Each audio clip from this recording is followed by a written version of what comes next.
이번 과목은 3월 13일입니다. 그것도 2021년 3월 13일 보신 필기 문제인데요. 산업안전 일반입니다. 이 산업안전 일반은 산업안전 지도사 보시는 분은 당연히 이 과목입니다. 그러나 산업보건지도사 보시는 분도 산업안전 일반은 3과목 기업진단지도에서 7문제 내지 8문제가 출제되는 파트가 되겠습니다. 그래서 산업보건지도사 보시는 분도 반드시 산업안전 일반을 보셔야만이 안전한 합격이 될 것이고요. 특히 이 산업안전 일반은 우리 지도사나 지도사에서는 보건이니 안전이니 반드시 만점을 받을 수 있는 과목입니다. 저 또한 만점 강의를 하고자 애를 쓰고 있고요. 실제 우리 지도사에서 산업안전보건법도 만점을 많이 받지만 산업안전 일반은 특별한 일이 없는 한 항상 만점이었다는 것도 알려드립니다. 실제 사례도 소개토록 하겠습니다. 그럼 산업안전 일반은요, 역시 수험자에 대한 유의사항은 산업안전보건법에서 설명이 되었기 때문에 생략하도록 하겠습니다. 참고로 하나 더 강조를 한다면 이 시험을 보신 후에요, 여기 있는 QR코드를 통해서 바로 여러분의 답을 알 수가 있습니다. 그러나 중요한 것은 묘하게 됐어요.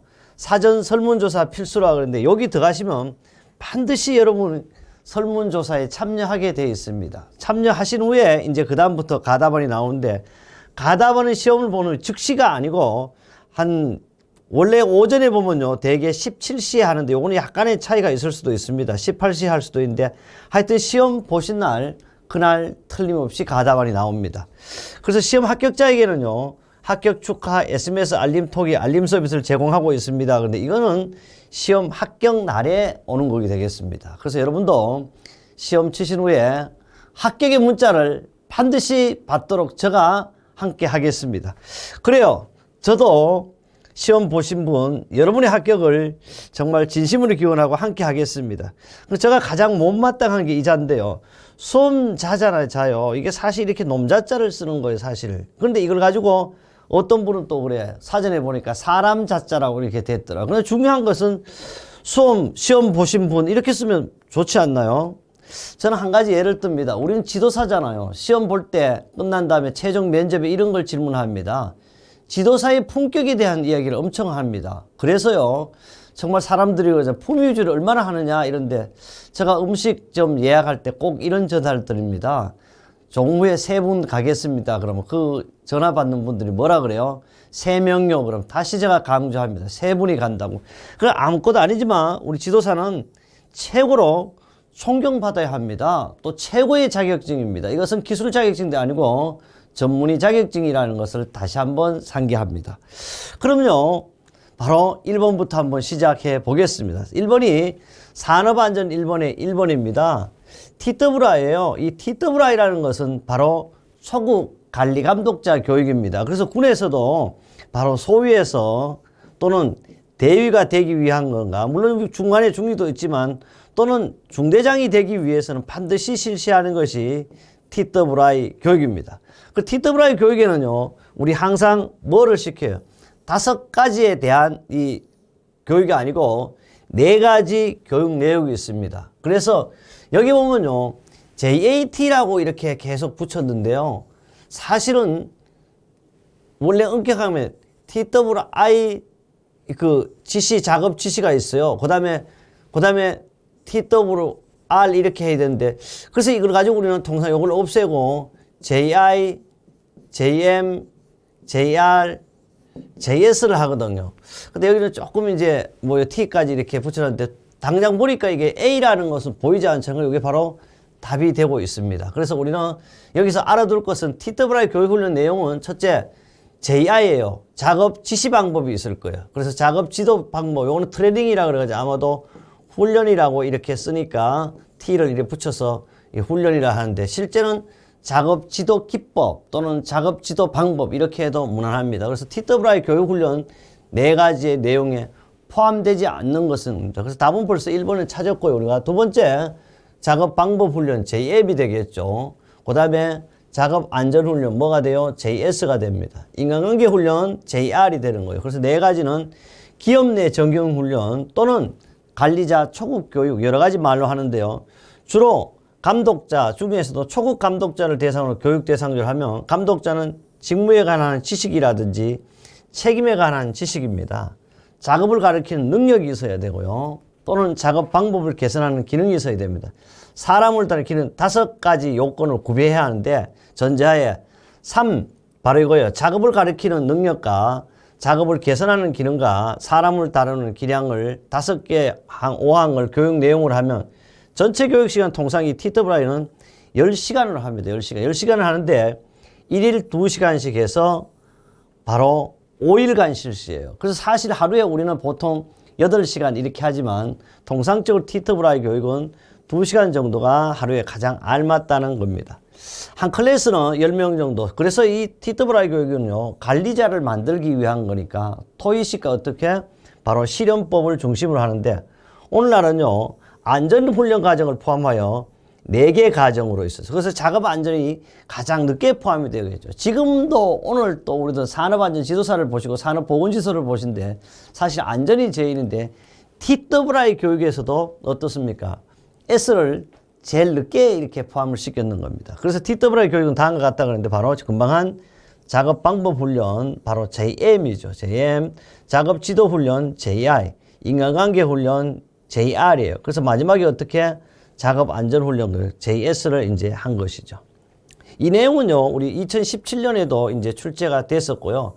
그 조금 더 이제 우리는 지도사기 때문에 사실 TWI 유래를 이렇게 한번 읽어볼 수가 있습니다. 그래서 어떤 제가 옛날에 이제 기계 안전 기술사 이제 면접관 위원장 할 때는 뭐 이렇게 기계 안전 기술사인 일반 안전이니까 이런 걸 물어볼 수 있었어요. 혹시 TWI 유래에 대해서 알고 계십니까? 그럼 답변하는 사람이 사실 거의 없죠. 그러나 우리는 지도사이기 때문에 정답 맞추는 것도 중요하죠. 가끔씩 이런 것도 좀 알고 있어야 될 것 같습니다. TWI는요, 직장 제1선 감독자라 그랬잖아요. 그래서 사실 군대도 우리 소위가 소대장이지만 사실 제1선 감독자는 대위 정도부터 보는 거죠. 제1선 감독자에 대해서 그의 감독 능력을 한층 더 발휘시키고 멤버와 인간관계를 개선해서 생산성을 높이기 위해 특별히 연구 기획하고 정형화시켜 정형화라는 것은 규격화가 되어 있다. 사람이 규격화되어 있지만 교육의 4가지 규격화가 되어 있죠. 정형시키는 훈련 방법 말하는데 세계요 2차 대전 중에 표준화시킨 내용 방식을 갖춘 감독자 훈련 체계로서 미국에서 완성되어 보급되었습니다. 그래서 안전은 대부분 독일에서 온 것도 아니고 뭐 러시아에서 온 것, 대부분 다 안전에 대한 것은 안전학자들도 미국에서 시작한 거죠. 그래서 전후 유럽 각국에 도입 실시되기도 했는데 TWI는요, 앞에서도 했대. 역시 하나급의 약 10명으로 구성되면 역시 토론 방식과 어떤 문답 이런 것이죠. 그래서 토론 방식을 주로 했다. 그래서 첫째, 이 훈련 단계는요, 배울 준비를 시킨다. 근데 작업을 기억하려는 의욕, 즉 학습자가 학습을 하기 위해서 필요한 경험이나 기초 지식 또는 신체적인 발달. 그러니까 사실은 우리가 옛날은 그랬잖아요. 이게 육체가 온전해야 정신도 들어간다. 반대로 정신이 온전해야 육체가 된다. 뭐 이런 얘기를 하지만 하여튼 신체적인 발달을 갖춘 상태로 우리는 환기시키는 거예요. 그 다음에 작업을 설명하고요. 작업 단계별로 말해서 해보이게 하고 기록해 보입니다. 또 시켜봐야 돼요. 시켜보고 잘못된 것은 고쳐주고 시키면서 급소를 말하게 하고 이해했는지 확인하고 상대가 잘 납득할 때까지 계속하는 것이 바로 우리 TWI입니다. 교육한 뒤 확인하고 독자적으로 작업을 하게 하고 질문하도록 줘서 서서히 지도를 주저가서 정말 자기가 감독자로서 역할을 모두 할 수 있게 하는 것이 TWI가 되겠습니다. 그 다음 두 번째 문제인데요. 이번 문제는 정말 우리 안전에 특히 여러분 지도사 분들께서는 반드시 이 부분을 알아야 되겠죠. 다음 관론에 들어갈 내용으로 옳은 것은 근데 330건 이렇게 나오면 이거는 어떻게 바로 반드시 우리는 1대 29에 300의 법칙을 기억하실 겁니다. 그럼 당연히 이걸 더 하면 어떨게요? 330건이 되잖아요. 이거 누군가요? 바로 하이니죠. 사고 발생하는 가운데 중상 또는 사망이 한 건이죠. 그 다음 요게 경산인데 정말 죄송합니다. 지금 수정하고 있는데 이렇게 안 보여요. 이게 경상이 몇 건? 29건, 무상해 사고가 300건의 비율로 재해가 발생한다는 법칙을 주장한 분 누구냐? 이거는 하이니죠. 하이니. 답은 4번이지만요. 바로 이게 이제 버드에 뭐가 있어? 1대, 10대, 30대 600의 법칙이라는 것도 있죠. 이것도 알아두고요. 그 다음에 여기 이 시몬즈라든지 콤펜스라든지 아담스 같은 거는 뭐가 있냐. 바로 이게 역시 도미노 이론이 역시 이분도 갖고 있는 거고요. 시몬즈와 콤펜스 이런 분들은 다 뭐예요? 바로 제코스트를 그 계산법을 발표하고 연구하신 분들이죠. 그래, 하인리 법칙을 보면요. 미국의 안전기사 또는 뭐 미국의 안전기사라 그럴 수도 있지만 미국의 보험 설계왕 이렇게 이야기도 하죠.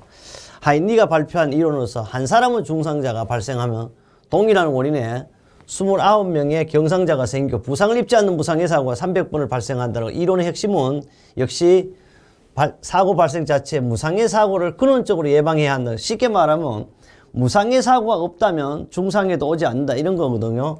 그래서 원리를 강조하고 이 비율은 그 5만여 건의 사고를 분석하는 그 결과 얻은 통계죠. 그래서 사고라는 것은 중상입니다. 통상 8일 이상에서 사망까지를 중상으로 이렇게 봅니다. 그 다음에 경상은 1일 이상 7일 이하요. 그래서 약 8.8% 되고 중상은 0.3%입니다. 무상해 사고는 휴업 1일 미만이니까 90.9%로 약 300입니다. 즉 330분의 사고가 발생된다면 그중에 중상이 1건, 경상이 21건, 무상해 사고가 300건 발생한다는 뜻인데요. ILO에는 요게 말고 1대 20, 200개 법칙도 ILO를 하죠. 1대 여기 20, 200개 이런 것도 ILO에서 발표하고 있습니다. 그래서 여기서 보면 뭐 재해 발생의 불안전 상태, 인적물 이렇게 포함이 돼서 재해가 발생된다. 알파라는 것은 항상 보이지 않지만 잠재된 재해가 있다는 거죠. 그래서 우리 하인리는요, 조금 더 여기서 이제 보충학습을 함으로써 1대 29, 300의 법칙이 불리우는데 이것은 대형 사고가 발생하기 전에는 그와 관련된 수많은 경미사고와 징후들이 반드시 존재하고 있다는 밝힌 법칙이죠. 이 법칙의 발견자 미국 트래블러스 보험사라는 회사의 엔지니어링 및 손실통제부서에 근무를 하던 하버트 월리엄 하인리가 1931년에 출간한 바로 여기 있어요. 산업재해 예방 책이에요. 가학적 접근이라는 책에서 소개된 법칙인데 이후 산업의 기계화라든지 또는 시스템화에 따라서 1969년 버드가 이제 나오는 거예요. 프랭크 버드와 로버트 로트토스가 하인리의 법칙을 새롭게 해석하였고 그 이후 1976 이후 1971을 정리하여 발간한 로스 컨트롤 매니지먼트라는 논문을 통해서 버드의 빙산호흡 버드 로프터스의 법칙을 만들어내었습니다. 그래서 하인리의 제자라기보다는 하인리의 영향을 상당히 많이 받은 분이 바로 버드가 되겠어요. 이런 내용은 바로 우리가 산업안전 지도사 또는 산업보건 지도사이기 때문에 이런 내용을 꼭 아신다기보다는 기본적인 하인리의 유래라든지 우리 티터브라 유래 같은 걸 제가 보충학습을 한번 달아봤습니다. 그 다음에 3번입니다. 안전관리 조직에 관한 내용으로 옳지 않는 것은 근데 안전관리 조직은요. 바로 세 가지 조직이 있잖아요. 안전의 조직은 보겠습니다. 옳지 않는 것은 내가 틀렸는 걸 찾아라 이 말이잖아요. 라인 스태프형, 라인형 더하기 스태프라는 말이에요. 그러니까 혼형을 말하는데 명령 개통과 좋은 권고자 참여가 혼동되기 쉬운 단점이 있다. 그런데 이거는 사실은요. 라인 스태프형은 옳지 않는 거거든요. 그러니까 이건 어떻게 맞는 말이에요. 왜? 이게 사장의 1000명 이상 대기업이니까 기하는 품위는 어떻습니까? 스태프에서 하고 명령은 사장이 하는 거니까 정말 이것이 우리 사장님의 뜻인지 안 그러면 열심히 우리 적당히 이렇게 눈치 보고 이렇게 손 비비면 그런 분의 뜻인지 알 수가 없기 때문에 참여가 혼동되기 쉬운 단점이 있는 것이 바로 라인 스텝의 혼용이죠. 또 라인형은요. 1000명 이상의 대규모 사업장에 적합하다 근데 하나 빼버려 본 거예요. 라인형은 장구치고 북치고 사장님이 다 하기 때문에 라인형은 100명 이상의 대규모 사업장이 아니고 소규모 사업장에 활용되는 조직이죠. 그럼 틀린 것은 2번이 틀렸네요. 라인형은요. 안전에 대한 지시라든지 전달이 비교적 신속하고 맞죠. 스태프형은 권한 다툼이나 조정 때문에 라인형보다 통제 수속이 복잡해지면 시간과 노력이 더 소모되는 면이 있죠. 왜? 이 스태프 라인 안전전담부서가 따로 있기 때문에 그렇습니다. 5번째입니다. 안전관리 조직의 형태는요. 라인형 또는 스태프형, 라인 스태프 혼형으로 구분할 수 있다. 다 맞는 말이고 바로 틀린 것이 바로 2번이 틀렸습니다. 그 다음에 해석을 보면요. 라인형 조직, 스태프형 조직, 라인 스태프 혼형 조직인데 여기는 사실 특별히 제가 설명을 하지 않더라도 알 수 있고 이거는 주로 100명 미만에 이거는 100명에서 1000명 라인 스태프 혼형은요 1000명 이상 대규모 사업장에 적합하고 우리나라 산업안전보건법에도 어떻습니까? 강조하고 있는 조직이 바로 라인스텝 호정이 되겠습니다. 계속해서 이게 라인형과 스텝형에 대해서 제가 할 수 있는 특징도 다 모았어. 이 파트 하나만 여러분 보신다면 우리 안전조직은 어떤 문제가 출제되더라도 모두 맞출 수가 있습니다. 그 다음에 네 번째 문제를 한번 보겠습니다. 네 번째 문제는요, 보호구입니다. 이 보호구라는 것은요, 우리가 안전인증대상 보호구와 자율안전보호구가 있습니다. 그래서 보호구 안전인증 고시에서 정하고 있는 추락입니다. 추락, 도담, 감전. 이것도 어떤 분이 그래. 추락은 요사이 떨어짐으로 해야 되죠. 아니, 이런 말 써도 괜찮지만 추락은 사람이 떨어짐도 떨어짐하고요. 낙하입니다. 물건이 떨어짐도 이렇게 떨어짐으로 이렇게 표현합니다. 그래서 혼돈이 되고 있어요. 그래서 어쨌든 중요한 것은 여러분 그냥 떨어짐이라고 알면 좋고, 또 바로 가장 좋은 것은 추락이라고 알아도 돼요. 아직. 더 하나는요, 지금 여러분 혹시 뉴스에 보면 우리는 붕괴를 지금 무너짐을 하자 자꾸 이제 우리말로 쓰자 그러는데 TV에서도 어떻습니까? 대형 매스컴에도 건설 현장에 붕괴 사고로 인하 이렇게 나오지 무너짐 사고로 이렇게 아나운서들이 이야기하는 것이, 오늘 현재 제가 하고 있는 날짜는 2021년 5월 6일 날에도 아직도 붕괴라 그러더라고요. 그래서 중요한 것은 우리는 그대로 추락 및 감전을 기억하면 좋겠습니다. 추락 및 감전 위험 방지 안전모의 성능 기준, 여기 또 알아보자 그러면, 안전모라는 것은요, 세 가지 형태가 있잖아요. 뭐가 있어요? 첫째, AB형이 있어요. 안전모의 종류는 AE형이 있어. 또는 A, B, E형이 있죠. A형이라는 건 뭐예요? 낙하, 비례를 말하고, B형은 추락에 대비한 거죠. A형은 됐고, 그럼 E는 뭐예요? 감전을 방지한 것. 그럼 여기 뭐예요? 추락과 감전 방지. 그럼 요거 두 개밖에 안 되는 거예요. 두 가지. AE형이나 ABE형을 말하죠. 위험 방지용 안전모의 성능 기준에 관한 내용 중 안전모의 시험 성능 기준 항목이 아닌 것은 안전모는요, 바로 내관 통성 시험을 해야 돼요. 그 다음 충격 흡수성 시험도 합니다. 그 다음에 내약품성 시험, 이런 것은 없다. 약품 촬영. 답은 바로 3번입니다. 그 다음 특근 풀림, 내수성 등인데 한번 보자고요. 안전모의 성능 기준은요, 시험 성능 기준과 부가 성능 기준 두 가지로 이렇게 나눌 수 있어요. 시험 성능 기준은요, 내관통성입니다. 내관통성은 A 있죠. AB종 안전모는 관통거리 9.5mm 이하이고, AB종 안전모는 11.1mm 이하에 한다. 단 자율안전 확인에서는 11.1mm다 그런데, 사실요, 출제하시는 분들 이런 숫자를 가지고 장난하면 사실 우리가 거의 좀 숫자를 상세히 보지 않으면 어렵습니다. 그래서 제가 항상 그랬죠. 우리 지도사는 막 뒤에 그냥 보이지 않는 구석구석까지 다 봐야 된다 그랬는데, 만점 받기 위해서는 좀 그 정독을 할 필요가 있어요. 그러나 현재까지 이런 건 안 나오죠. 그러나 혹시 또 충격 전달력이 뭐 4,450N을 초과해서는 안 되면, 또 내전압성은 바로 ABE 종의 20kV에서 충전 전류는 10mA 이하여야 된다. 그리고 뭐 당연히 자율안전 확인에서 제외한다. 그래서 자율안전 안전모는 바로 뭐가 있을까요? 바로 AB형이 자율안전 확인모입니다.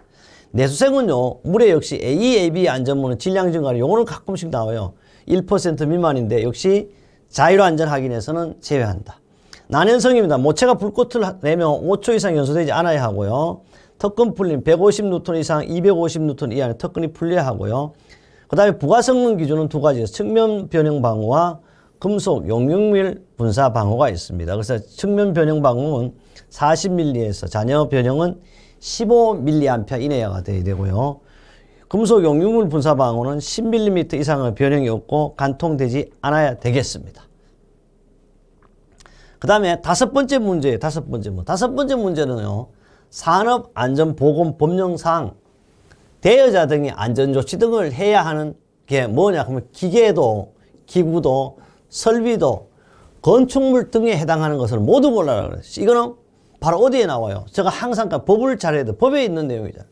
바로 우리는 산업안전보건법령상에는 안전조치라든지 등을 해야 하고, 건축물 등에까지 모두 해당되는 것은 어디냐면 바로 타워 크레인이 보는데요. 타워 크레인, 이동식 크레인, 리프트, 이게 뭐냐 다 요런 걸 양중기라 그래. 그럼 양중기는 어느 거는 해당되고 어느 건 안 해당되는 게 없겠죠. 당연히 세 개 다 포함이 돼요.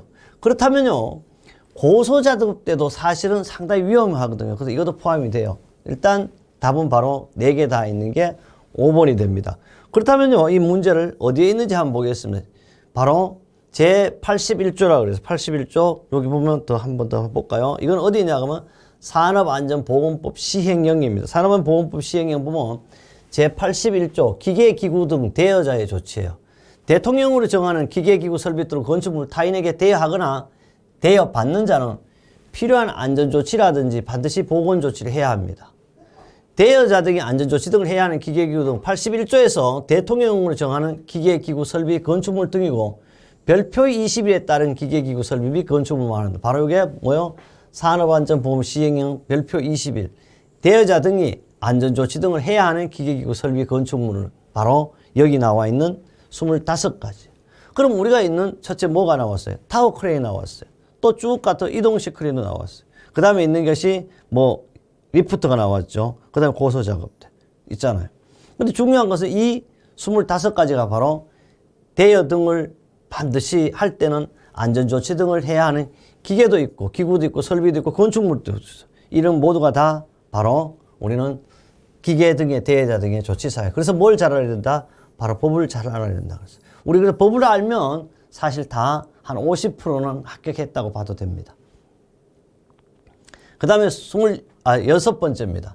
미끄러운 기름입니다. 오일이 흘러있는 복도 위를 걷다가 미끄러져 넘어졌다. 그럼 여기 알아도 넘어진 걸 가지고 우리는 뭐라 그래?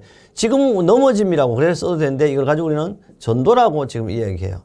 전도. 머리를 부딪히면 사실 뭐가 돼? 이런 걸 원래 재해 발생 충돌이라고 그러죠. 이런 걸 충돌.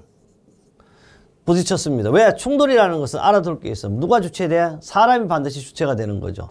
이러한 재해 상황에 관한 내용으로 옳은 것은 그래. 아, 이걸 했네.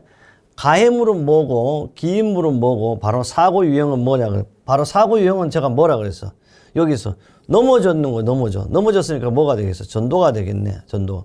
그다음에 왜 바로 기인물이라는 것은 이유잖아. 이유가 뭐냐? 주로 상태를 나타내는 거. 불안전 상태야. 물적 원인은 왜 넘어졌냐 그랬더니 바로 뭐 때문에? 기름 때문에. 가해물은 미끄러운 기름이 흘러있는 복도 위로부터 미끄러지면서 무슨 기계인지 없어요. 기계의 머리를 부딪혀. 사실 이건 뭐요?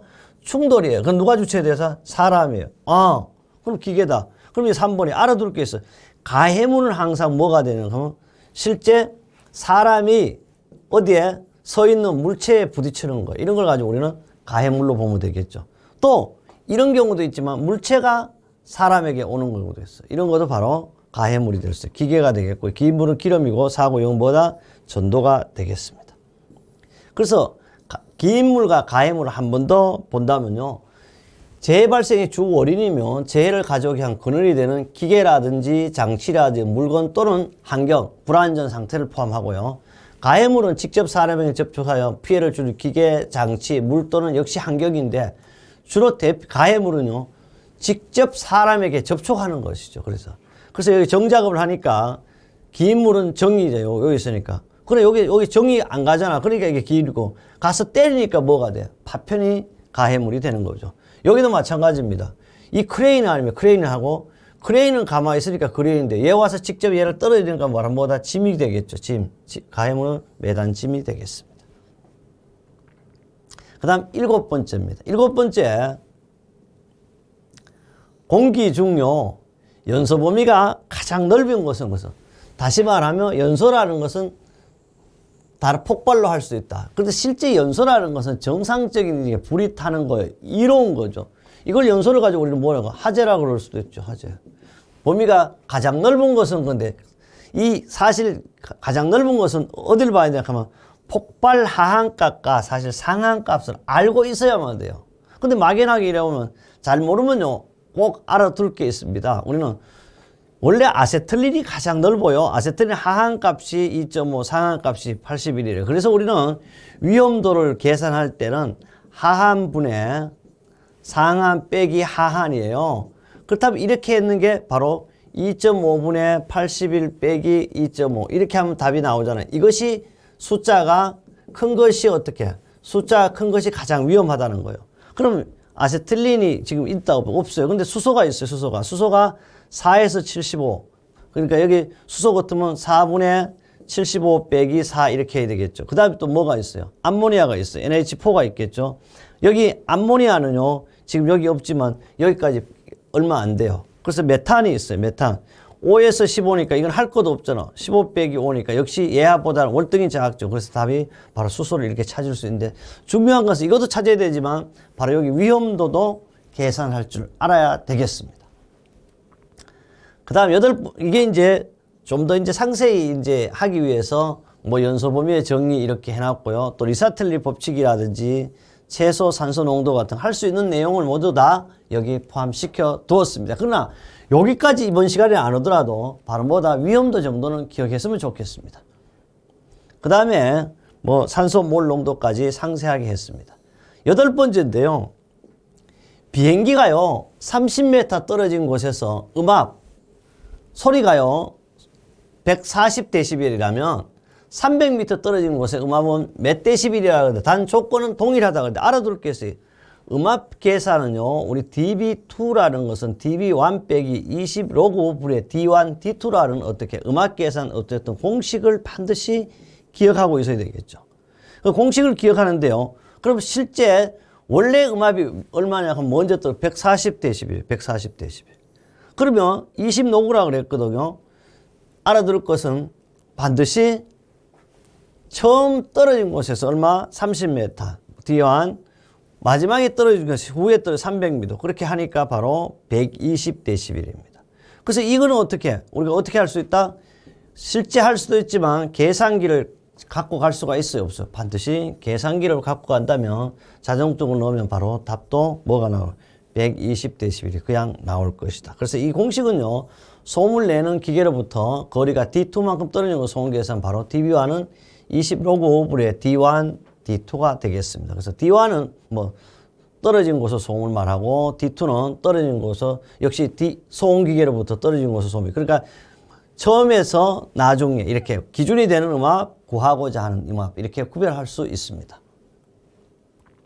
그 다음에 9번째입니다. 9번째 항상 이게 단골 손님이죠. 9번째는요. 사업장 위험성 평가에 관한 지침. 이것도 뭐예요 사실? 이거 고시잖아. 사업장 위험성 평가에 지침에서 정하고 있는 위험성 평가의 절차에서 상시 근로자가 20명 미만 사업장입니다. 20명 미만 사업장은 현재까지는 오늘 안전보건관리 담당자도 두지 않아도 되죠. 우리 알아둘 게 있죠. 20명에서 상시 근로자 20명에서 49명까지 근무하는 사업장은 안전관리자가 필요한 것이 아니고 뭐예요? 안전보건관리 담당자가 필요해요.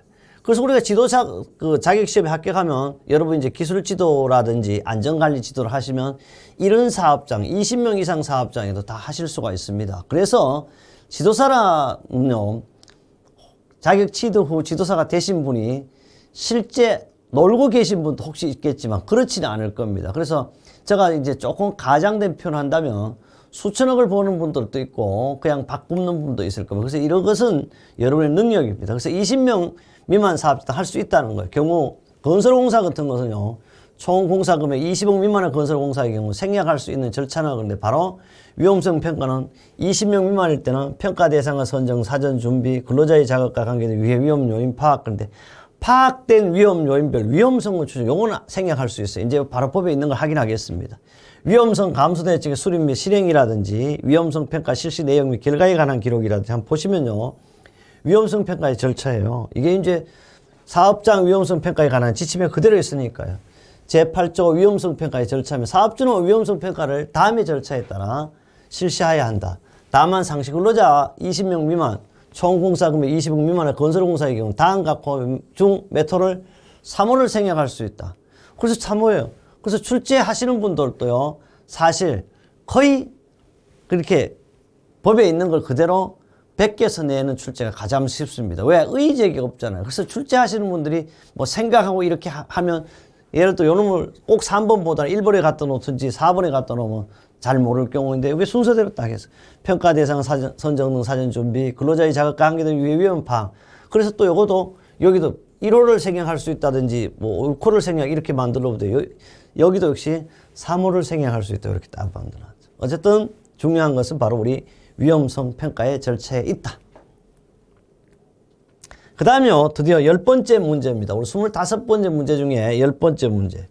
인간기계 체계예요. 이걸 가지고 뭐라 그래요? 머신이죠. 맨머신 시스템입니다.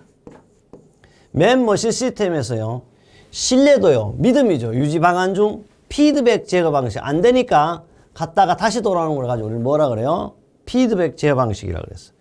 해당하는 것을 모두 고른 것은 건데 서브 메커니즘이요. 서브 메커니즘 당연히 혹시 에러가 발생하면 다시 원위치 갔다가 오죠. 프로세스 컨트롤 마찬가지예요. 역시 바로 대먹임제라 이렇게 하죠. 오토매틱 레귤레이션은 당연하죠. 이런 기억일 포함사항 다 역시 피드백 제어 방식, 우리는 서버라든지 프로세스 컨트롤 오토매틱 레귤레이션이 되겠습니다. 그럼 답은 다 되는 게 5번입니다.